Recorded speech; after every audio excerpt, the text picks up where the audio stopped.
te ka nunchung dawtmi he I dawtmi tu nunchung philh khawh ding mi cha sung asi Bawipa pet min sung asi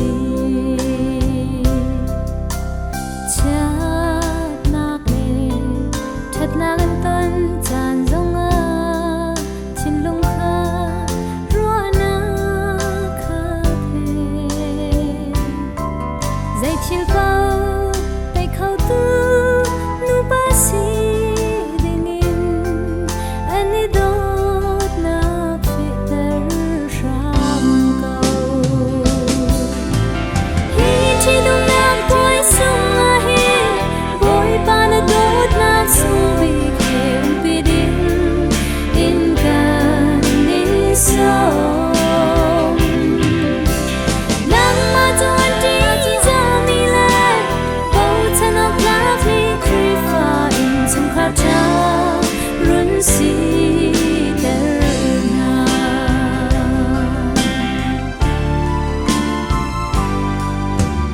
fanu le fapataro sungah he chungkhar run si ngandam na laksong he chan sao na thachua sungbik zong run zang fa hram na hi chi dung nam puai sungah he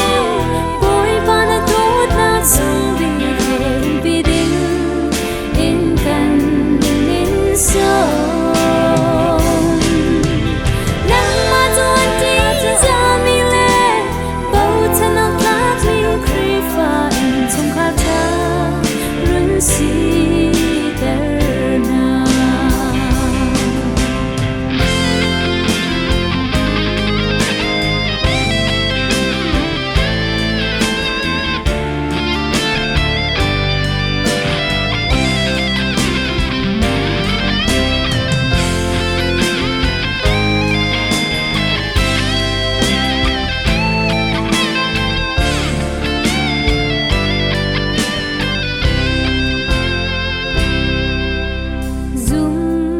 thlakmi